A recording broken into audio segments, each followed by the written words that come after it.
Fairy Tail: The 100-Year Quest is a sequel to the original series. Natsu's team takes on a secret quest to seal 5 powerful dragons on par or stronger than Acnologia. These are the 5 god dragons who roam and rule over areas of the new continent, Gernitia. Considering this is dragon-centered in terms of the story's enemy, in usual fairy tale fashion, we need dragon slayers, of course, introducing more dragon slayers and 2 new generations of them. We know about the first 3 generations of dragon slayers already, those taught by dragons, those with dragon lacrima, and those with both. The 4th and the 5th generation are vastly different. The 4th are artificially made with magic and or lacrima, and the 5th eat dragons and dragon slayers, gaining more power.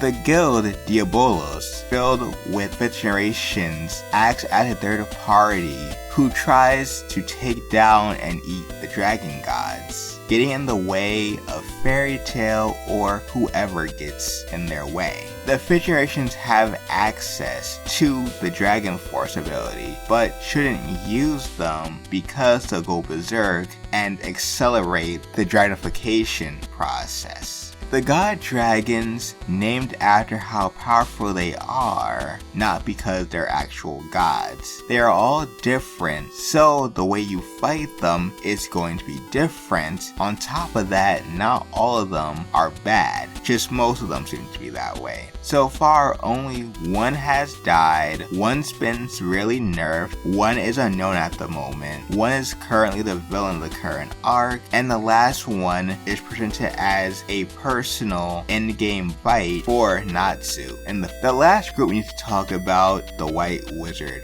Cult, who plays a role in the secondary plot which involves the rest of the Fairy Tail Guild. It's an interesting plot for the mystery aspect of it with some twists, but overall it's very predictable where this group was going to go in the end. The White Wizard is also important. They introduce a new world called Eltrin, a world overflowing with magic unlike Edalos, which has no magic at all. Speaking of Edalos, we see it again with some surprises. We see familiar faces and how they've grown after all this time. In the previous arc, we do see Fairy Tail lookalikes who are reflections and or parodies of the Fairy Tail members in a twisted way. Some for the better and some for the worse. The recent 2 arcs in the 100-Year Quest have had some repeat ideas and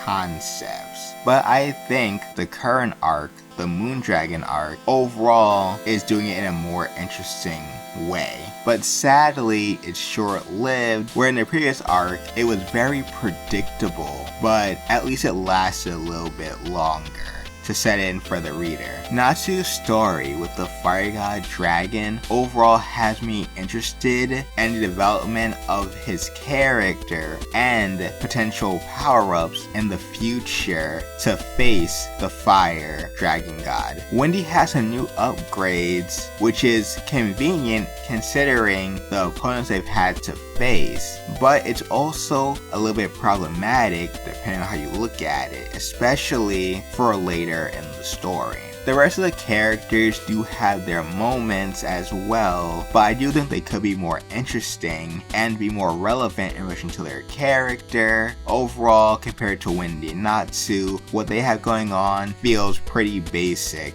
If you like Fairy Tail and the dragon element of it, then I think you'll very much like this manga. Although, if you aren't a fan of it, then I have to say it's very much more of the same from the previous series, except new environment, new characters, and all the stories are based on a center-focused arc, being taking down the Dragon God. That's really all I gotta say. I will catch you guys next time, and I appreciate you coming to the video and the channel.